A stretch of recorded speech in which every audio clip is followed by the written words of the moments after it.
Hello दोस्तों, मैं हूं अरविंद और आपका सबका स्वागत है एक बार फिर से हमारे YouTube channel nursing study hub में।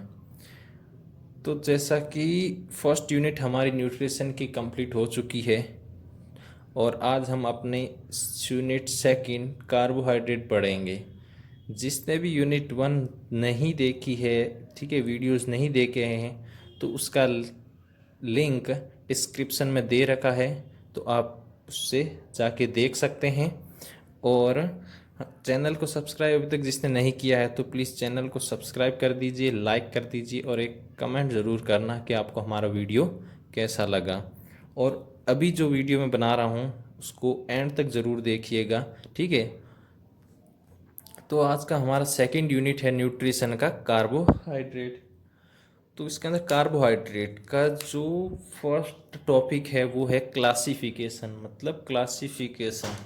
जो क्लासीफाई, जैसे कार्बोहाइड्रेट को 4 टाइप्स में क्लासीफाई किया गया है। फर्स्ट है monosaccharide, second disaccharide, third polysaccharide और फोर्थ ओलिगोसेक्राइड, ठीक है। मोनोसेक्राइड्स के अंदर 3 टाइप्स है। फर्स्ट है ग्लूकोज, फिर आता है फ्रक्टोज और गैलेक्टोज। फिर डाइसेक्राइड को भी 3 पार्ट्स है, इसके भी सुक्रोज, माल्टोज और लैक्टोज। फिर आता है पॉलीसेक्राइड। पॉलीसेक्राइड में हमारा आ जाता है स्टार्च आता है, ग्लाइकोजन आता है, डेक्सट्रिन आता है और डाइट्री फाइबर आता है। फिर फोर्थ है ओलिगोसेक्राइड। ओलिगोसेक्राइड में आता है रेफिनोज और स्टार्चियोज। तो ये बेसिकली 4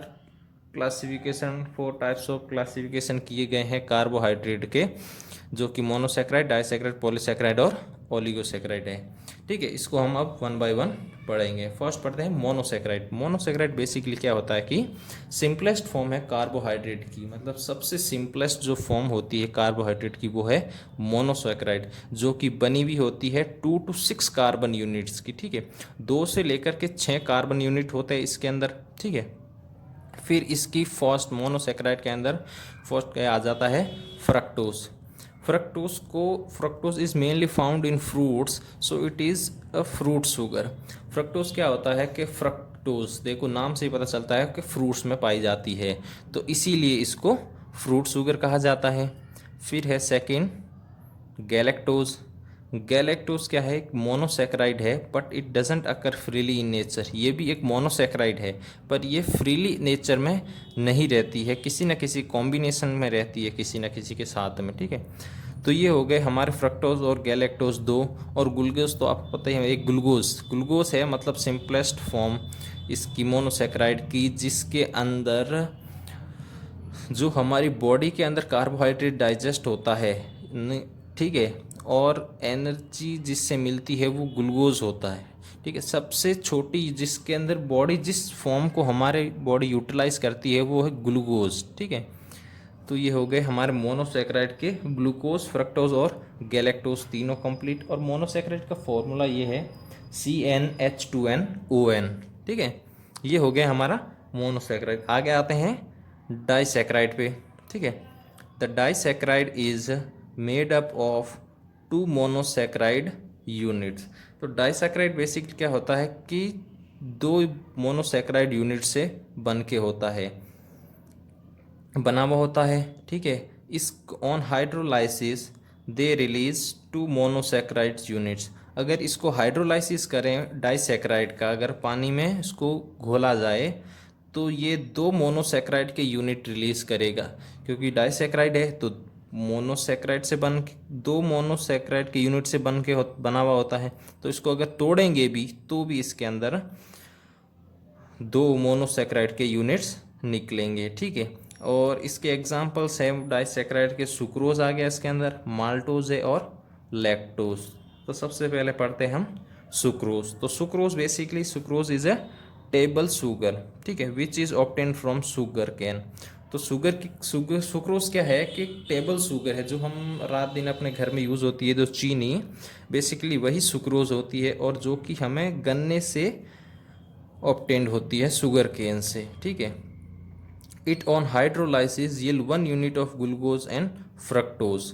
तो इसका अगर हाइड्रोलाइसिस करते हैं हम सुक्रोज का, तो उससे हमें 1 यूनिट ऑफ ग्लूकोज, एक यूनिट मिलता है ग्लूकोज का और दूसरा मिलता है फ्रक्टोज का। ठीक है, फ्रक्टोज का कैसे मिलता है, क्योंकि देखो शुगर कैन भी एक मतलब टाइप ऑफ फ्रूट ही है। ठीक है, तो उससे फ्रूक्टोज मिलेगा हमें।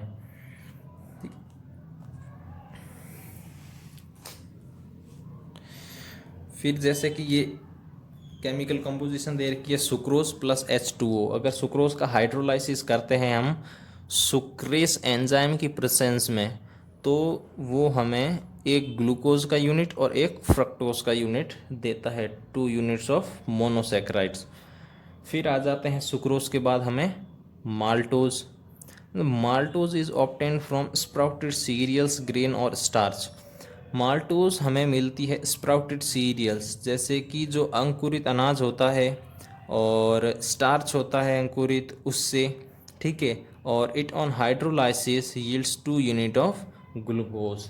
अगर इसका हाइड्रोलाइसिस किया जाए माल्टोज का, तो भी ये देगी हमें 2 यूनिट ऑफ ग्लूकोज। जैसे सुक्रोज में क्या था कि ग्लूकोज प्लस फ्रक्टोज दे रहे थे हाइड्रोलाइसिस पे, और माल्टोज में क्या है कि हाइड्रोलाइसिस करने पे ये 2 यूनिट ऑफ ग्लूकोज देगा हमें।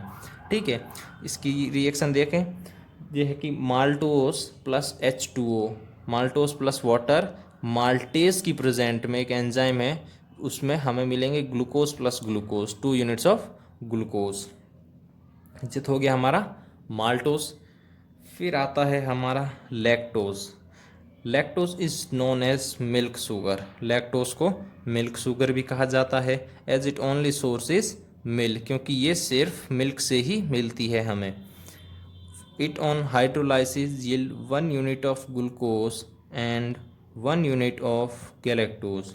ठीक है, अगर लैक्टोज का हाइड्रोलाइसिस करते हैं हम, तो इससे हमें 1 यूनिट ऑफ ग्लूकोज मिलता है और 1 यूनिट ऑफ गैलेक्टोज। ठीक है, तो देखा आपने कि सुक्रोज से क्या होता है कि एक ग्लूकोज एक फ्रक्टोज मिलता है, माल्टोज से मिलता है ग्लूकोज प्लस फ्रक्टोज मिलता है सुक्रोज से, माल्टोज से मिलता है 2 यूनिट ग्लूकोज, और लैक्टोज से मिलता है ग्लूकोज प्लस गैलेक्टोज। तो हर में ग्लूकोज तो सब में रहेगा ही रहेगा, क्योंकि सिंपलेस्ट फॉर्म है। ठीक है, यही फॉर्म में डाइजेस्ट होता है कार्बोहाइड्रेट, जो एब्जॉर्प्शन होता है वो ग्लूकोज के फॉर्म में ही होता है हमारे बॉडी में कार्बोहाइड्रेट का। ठीक है, तो ये हो गया हमारा डाइसैक्राइड।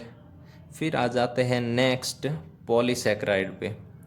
पॉलीसैक्राइड क्या होता है, polysaccharide are also known as compound sugar. Polysaccharide को हम कंपाउंड शुगर भी कहते हैं, as they on hydrolysis yield more than 10 molecules of monosaccharide.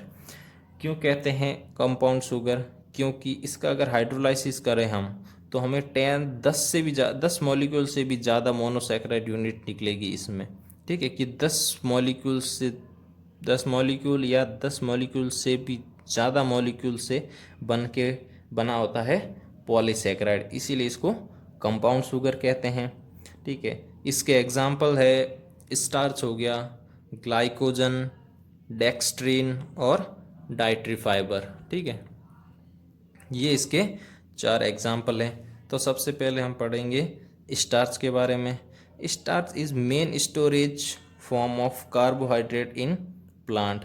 तो स्टार्च क्या है कि एक मेन स्टोरेज फॉर्म है कार्बोहाइड्रेट का इन प्लांट्स। जो कार्बोहाइड्रेट होता है प्लांट्स के अंदर, वो स्टार्च की फॉर्म में उनके अंदर स्टोर रहता है, और it's contributed in our diet by cereals, grains, potato, sweet potato, sago etcetera. ठीक है, ये हमें अपनी डाइट में कैसे मिलता है, जो हम अनाज खाते हैं, गेहूँ, चावल, बाजरा, जवार, या फिर potato, sweet potato, sago etcetera. तो उन फ्रूट से, इस डाइट से हमें स्टार्च मिलता है।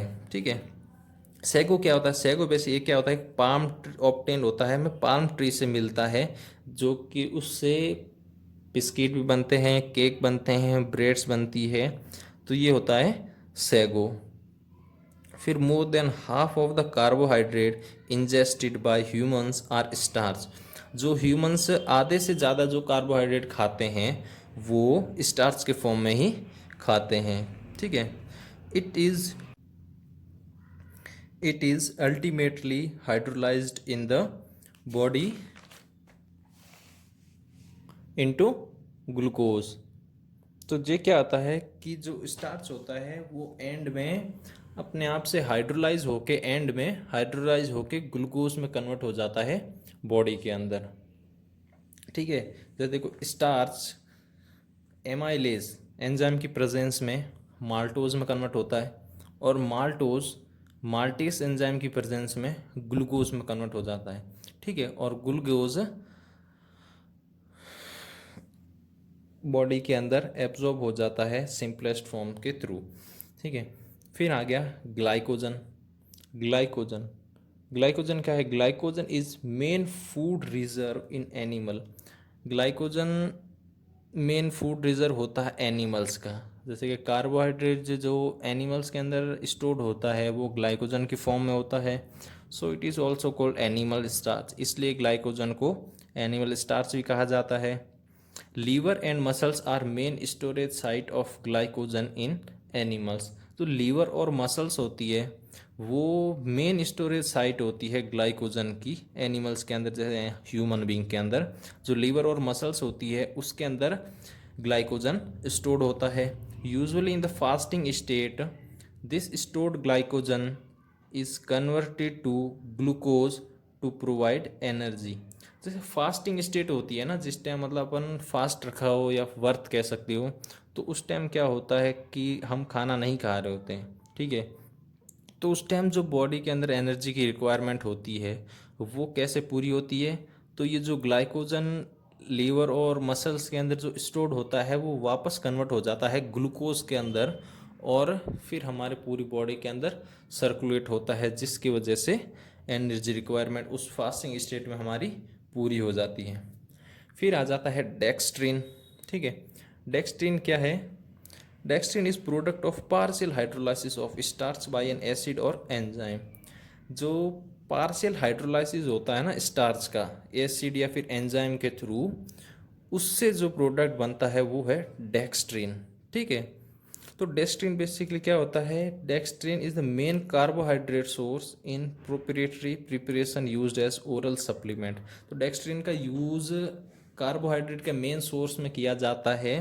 ठीक है, ओरल सप्लीमेंट्स बनाने के लिए। ओरल सप्लीमेंट जैसे अगर एक कोई इंसान है वो अपनी न्यूट्रिशनल डाइट के अंदर कार्बोहाइड्रेट की पूर्ति नहीं कर पा रहा है, ठीक है, तो उसके अंदर उसको ओरल सप्लीमेंट्स दिए जाते हैं ताकि वो उसकी न्यूट्रिशनल वो रिक्वायरमेंट पूरी कर सके ओरल सप्लीमेंट्स के थ्रू। अगर फूड के थ्रू वो नहीं कर पा रहा है तो फिर उसे ओरल सप्लीमेंट दिए जाते हैं जिससे वो उसकी न्यूट्रिशनल रिक्वायरमेंट्स पूरी हो सके। ठीक है, तो स्टार्च एसिड और एमाइलिस की प्रेजेंस में डेक्स्ट्रिन में कन्वर्ट हो जाता है। ठीक है, फिर आ गया हमारे dietary fibre. Dietary fibre is undoubtedly one of the most abundant biomolecule in nature. Dietary fibre क्या होता है कि कोई डाउट नहीं है कि ये बहुत ही एब्यूडेंट अमाउंट में प्रेजेंट होता है नेचर के अंदर। ठीक है, बहुत ही ज़्यादा अमाउंट में डाइटरी फाइबर प्रेजेंट है नेचर के अंदर। ठीक है, it is such A carbohydrate, ये ऐसा carbohydrate which is non digested in human body. ये ऐसा मॉलिक्यूल है जो हमारी बॉडी के अंदर डाइजेस्ट नहीं होता है। क्यों? क्योंकि human being doesn't possess enzyme for its digestion. Human being की बॉडी में ऐसा कोई एंजाइम है नहीं जो मतलब डाइटरी फाइबर्स को डाइजेस्ट कर सके, बट ये एक एसेंशियल रोल प्ले करता है इन आवर डाइट्स। ठीक है, क्या होता है कि ये डाइजेस्टिव सिस्टम को हेल्थी रखने के लिए और स्मूथली स्टूल पास आउट करने में हेल्प करता है डाइटरी फाइबर्स। इसीलिए कहते हैं कि डाइट के अंदर फाइबर्स लेना चाहिए जिससे कि डाइजेशन अच्छे से होता है और डाइजेस्टिव सिस्टम सही रहता है। फिर आ जाता है हमारे ओलिगोसैकेराइड। ठीक है, फोर्थ टाइप है जो है ओलिगोसैकेराइड। एक carbohydrates consisting of are relatively small and specified number of monosaccharide join together.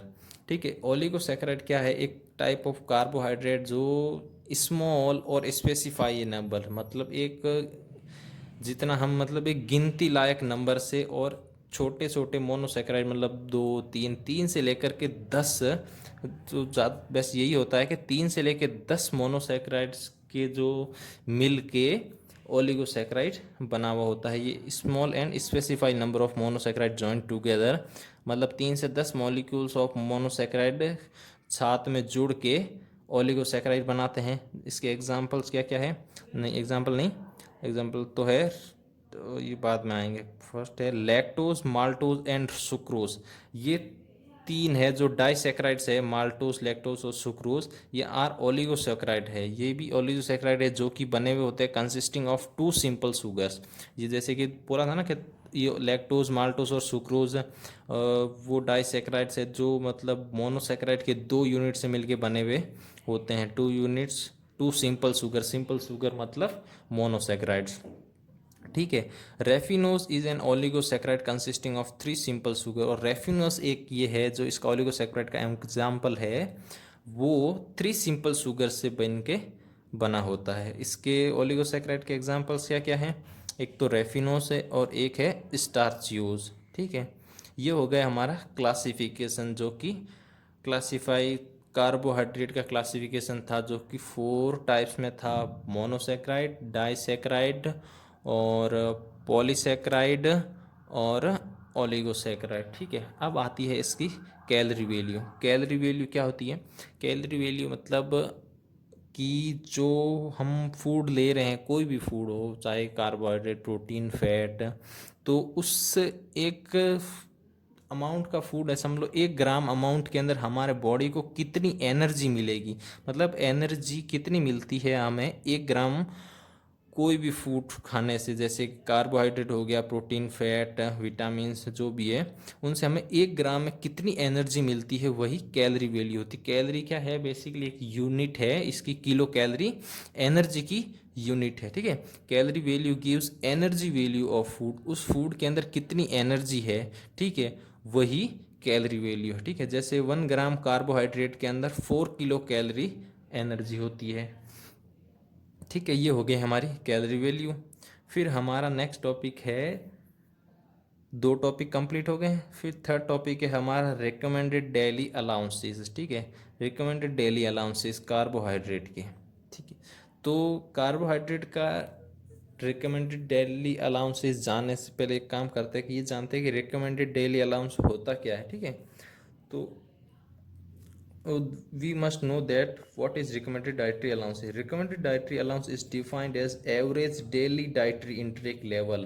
ठीक है, जो डेली की हमारी एक क्या कहते हैं डाइटरी इनटेक, हमें कोई डाइट लेने का मतलब एवरेज वैल्यू होती है ना किसी डाइट की, कि हमारे बॉडी में आज रोज़ के रोज़ समझ लो बॉडी वेट के हिसाब से अगर आप नॉर्मल वर्क कर रहे हैं तो इतना प्रोटीन चाहिए होता है, ठीक है, इतना कार्बोहाइड्रेट चाहिए होता है नॉर्मल फंक्शनिंग के लिए डेली की, इतना फैट चाहिए होता है। तो वही चीज़ है कि recommended daily allowances is defined as average daily, मतलब एवरेज डेली डाइटरी इनटेक, जो हम डेली खाना खाते हैं, intake level which is sufficient to meet nutrition requirement, मतलब वो खाने के अंदर इतने न्यूट्रिएंट्स होने चाहिए, इतनी पर्याप्त मात्रा में कि तो हमारे वो रोज़ की जितना चाहिए हमें न्यूट्रिएंट्स वो पूरी कर सके। ठीक है, maximum of healthy population in particular life stage and gender. अपन जिस लाइफ स्टेज में हैं, अगर छोटे हैं तो मतलब एक ग्रोइंग एज में क्या होता है कि ज़्यादा एनर्जी चाहिए होती है, ज़्यादा न्यूट्रिशन चाहिए होती है, क्योंकि उस टाइम डेवलपिंग स्टेज होती है। तो उस टाइम में जैसे अपने लाइफ स्टेज के हिसाब से और जेंडर के हिसाब से जो हमें खाना मतलब नॉर्मली रोज़ की डाइट में हमें लेना चाहिए न्यूट्रिएंट्स, वही चीज़ रिकमेंडेड डेली अलाउंसेज है। ठीक है, फिर देखते हैं हम recommended daily allowances of carbohydrate. Carbohydrate पढ़ते हैं तो कार्बोहाइड्रेट का हम आरडी देखते हैं कि कार्बोहाइड्रेट का रिकमेंडेड डेली अलाउंसेज कितना होता है।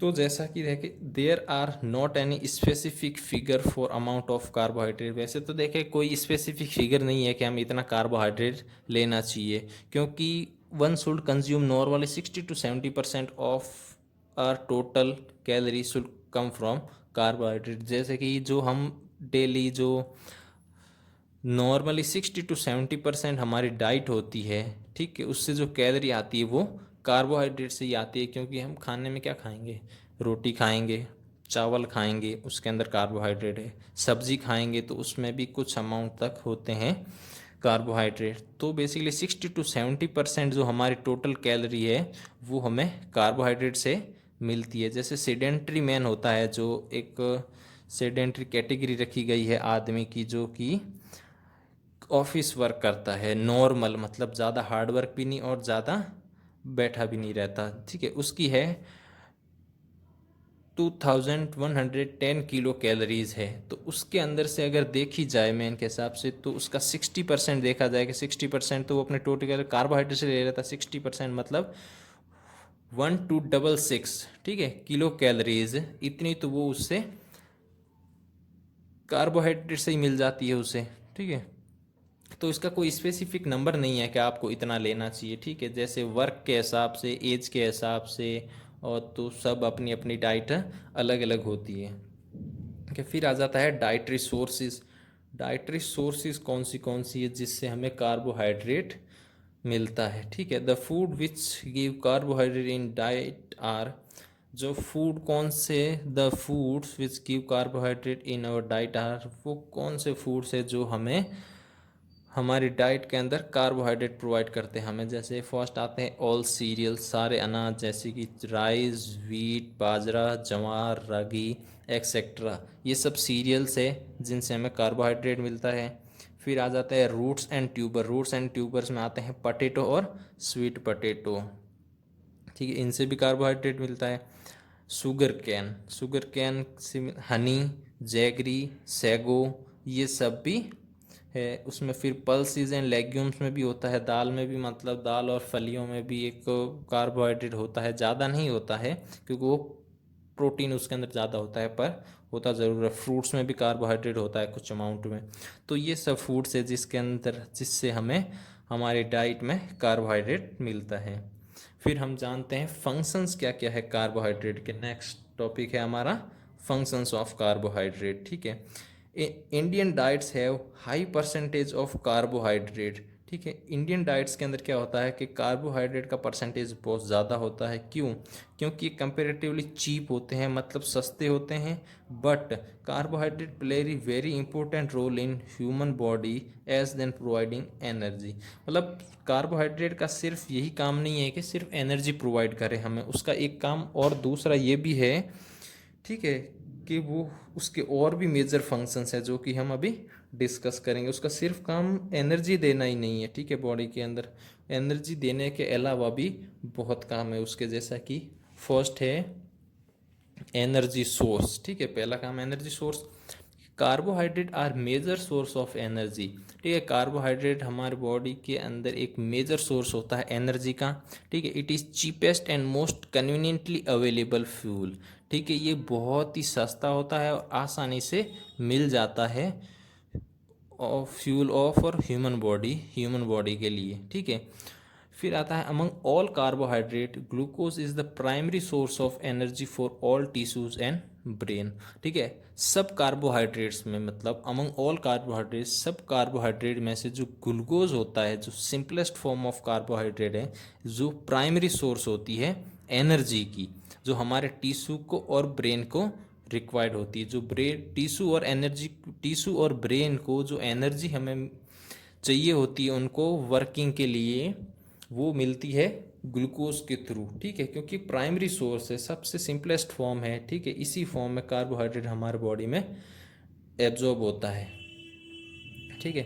फिर आता है सेकंड, क्या है कार्बोहाइड्रेट के फंक्शन, प्रोटीन स्पेयरिंग एक्शन, ठीक है। Diet containing sufficient amount of carbohydrates allow protein to perform its primary function, ठीक है। जैसे diet containing sufficient amount of carbohydrate, जो डाइट जिसके अंदर अपन जो डाइट ले रहे हैं उसके अंदर अगर जितना हमें कार्बोहाइड्रेट चाहिए उतनी अमाउंट में कार्बोहाइड्रेट होगा, तो वो क्या करता है, allow protein to perform its primary function, वो प्रोटीन को हेल्प करता है कि वो अपना प्राइमरी फंक्शन कर सके ऑफ बॉडी बिल्डिंग, ठीक है। प्रोटीन का बेसिकली प्राइमरी फंक्शन क्या होता है, बॉडी बिल्डिंग करना, ठीक है। तो अगर डाइट जिसके अंदर हमें सफिशिएंट अमाउंट में हम कार्बोहाइड्रेट लेंगे तो प्रोटीन अपना काम अच्छे से कर पाएगा बॉडी बिल्डिंग का। और अगर if diet deficient if diet deficit carbohydrate protein are used for energy purpose. ठीक है, तो अगर जिस डाइट के अंदर कार्बोहाइड्रेट नहीं है, ठीक है, डाइट के अंदर कार्बोहाइड्रेट नहीं है या फिर कार्बोहाइड्रेट तो मिल जाते हैं पर थोड़ा सा लो अमाउंट में है, तो उस टाइम क्या करता है कि प्रोटीन अपना बॉडी बिल्डिंग का काम छोड़ के एनर्जी प्रोवाइड करने का काम करने लग जाता है, जिसकी वजह से फिर बॉडी डेवलपमेंट नहीं हो पाता अच्छे से। फिर थर्ड फंक्शन है इसका फैट मेटाबॉलिज्म। ठीक है, द फैट को मेटाबॉलिज्म करवाना। ठीक है, the complete oxidation of fat occurs in presence of carbohydrate. जो फैट का कंप्लीट ऑक्सीडेशन होता है ना, डाइजेशन, वो कार्बोहाइड्रेट की प्रेजेंस में ही होता है। But diet with is restrict in carbohydrate result in faster metabolism of fat. अगर जिस डाइट के अंदर कार्बोहाइड्रेट की कमी होगी तो उसके अंदर क्या होगा, फैट का फास्टर मेटाबॉलिज्म होगा, क्योंकि एनर्जी की रिक्वायरमेंट है, कार्बोहाइड्रेट एनर्जी प्रोवाइड कर रहा है। तो अगर कार्बोहाइड्रेट अपना उसके अंदर अमाउंट कम होगी डाइट के अंदर, तो फिर फैट और प्रोटीन अपना काम छोड़ के एनर्जी प्रोवाइड करने का काम करेंगे, और एनर्जी प्रोवाइड करेगा अगर फैट, तो उसको मेटाबॉलिज्म में, फिर कार्बोहाइड्रेट कम होगा तो उसको मेटाबॉलिज्म फास्टर होगा।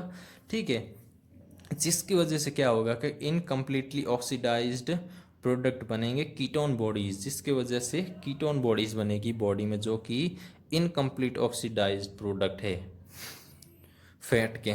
ठीक है, फिर आता है रिजर्व फूड मटेरियल। ठीक है, ये तो तीन थे इसके बेसिकली काम। फिर है रिजर्व फूड मटेरियल। ठीक है, कार्बोहाइड्रेट हमारे बॉडी के अंदर किस फॉर्म में स्टोर होता है? Carbohydrate are store in form of glycogen. Carbohydrate हमारी बॉडी के अंदर ग्लाइकोजन की फॉर्म में स्टोर होता है by the process called glycogenesis. ठीक है, और उस प्रोसेस को कहते हैं, जिस प्रोसेस से ये हमारे बॉडी के अंदर स्टोर होता है वो है ग्लाइकोजेनेसिस। ठीक है, एक तो ग्लाइकोजन, ठीक है, किस प्रोसेस से स्टोर होगा, ग्लाइकोजेनेसिस। ठीक है, in the present of hormone insulin. Insulin hormone की प्रेजेंस में क्या होगा, जो कार्बोहाइड्रेट होगा वो ग्लाइकोजन से नहीं, कार्बोहाइड्रेट होगा जो वो स्टोर्ड हो जाएगा ग्लाइकोजन की फॉर्म में हमारे लीवर में, मसल्स में। ठीक है, किस प्रोसेस से, ग्लाइकोजेनेसिस प्रोसेस से, और हार्मोन इंसुलिन की प्रेजेंस में। In case of fasting this reserve glycogen is reconverted into glucose. ठीक है, जो फास्टिंग स्टेट में क्या होगा कि जब हम खाना नहीं खा रहे हैं या फास्ट है, तो उस टाइम क्या होगा कि जो ये स्टोर्ड ग्लाइकोजन होगा वो वापस कन्वर्टेड हो जाएगा ग्लूकोज के अंदर, to glucose by the process called glycogenolysis. Glycogenolysis process के थ्रू ये वापस से ग्लूकोज में कन्वर्ट हो जाएगा in the presence of hormone called glucagon. Glucagon hormone की प्रेजेंस में जो ग्लाइकोजन होगा वो वापस ग्लूकोज में कन्वर्ट हो जाएगा, और इस प्रोसेस को कहते हैं ग्लाइकोजेनोलाइसिस। ठीक है, फिर इसका है functions of the heart. Next topic function of the heart. ठीक है, for considered working heart muscles uses glucose as a source of energy. मतलब एक कंसिडर लगातार काम करने के लिए, ठीक है, हार्ट मसल्स को ग्लूकोज की ज़रूरत होती है एनर्जी के रूप में। ठीक है, बट प्रोलॉन्ग फास्टिंग में lead to damage to the heart muscles. और अगर हम ज़्यादा भूखे रहते हैं, मतलब कुछ प्रोलॉन्ग ज़्यादा ही फास्टिंग कर ली हमने, तो उस टाइम क्या हो सकता है कि हार्ट मसल्स हमारी डैमेज भी हो सकती है। इसलिए ग्लूकोज एक मेन सोर्स होता है एनर्जी का, ठीक है, प्रॉपर हार्ट के मसल्स को वर्क करने के लिए। फिर आती है इंटेस्टाइनल फ्लोरा। इंटेस्टाइनल फ्लोरा क्या है, लैक्टोज जो कि एक मिल्क शुगर है, जो कि prompt the growth of desirable bacteria in small intestine. ये क्या करता है, प्रमोट करता है एक डिज़ायरेबल पर्टिकुलर बैक्टीरिया को स्मॉल इंटेस्टाइन में। ठीक है, ये बैक्टीरिया क्या करते हैं, this bacteria help in synthesis of B complex vitamin. ये हमारे इंटेस्टाइन में सिंथेसिस करते हैं बी कॉम्प्लेक्स विटामिन्स का। ठीक है, और लैक्टोज ऑल्सो इनहेंसिस कैल्शियम एब्जॉर्प्शन। और लैक्टोज क्या करता है, कैल्शियम एब्जॉर्प्शन का बॉडी में उसको भी इन्हेंस करता है, उसको भी बढ़ा देता है। जे लैक्टोज, जो कि मिल्क शुगर होती है। फिर आता है डाइटरी फाइबर्स। ठीक है, ये टॉपिक डाइटरी फाइबर क्या होते हैं। Fibre is most important component of carbohydrate, ये एक मोस्ट इम्पोर्टेंट कंपोनेंट है कार्बोहाइड्रेट का। ठीक है, which has non nutritive value but it is an important component. No, ठीक, एक इम्पोर्टेंट कंपोनेंट कार्बोहाइड्रेट का फाइबर, बट इसके अंदर कोई न्यूट्रिटिव वैल्यू नहीं होती है। ठीक है, फाइबर्स होते हैं उसके अंदर कोई न्यूट्रिटिव वैल्यू नहीं होती है, but is an important component for normal bowel functioning role of dietary fibre. जैसे मैंने बताया था अभी पिछले टॉपिक में कि जो इसका बेसिकली इसके अंदर कोई न्यूट्रिटिव वैल्यू तो नहीं होती, पर ये इंपॉर्टेंट कंपोनेंट है हमारे normal ball functioning. Ball functioning मतलब स्टूल पास आउट करने में हेल्प करता है, प्रॉपर डाइजेशन में, डाइजेस्टिव सिस्टम को हेल्थी रखने के लिए इसके रोल बहुत है। न्यूट्रिटिव वैल्यू चाहे नहीं हो, तो इसका बहुत ही इंपॉर्टेंट रोल्स है डाइटरी फाइबर का। ठीक है, जैसे कि दो टाइप के डाइटरी फाइबर्स होते हैं, एक तो सॉल्यूबल और एक इनसॉल्यूबल।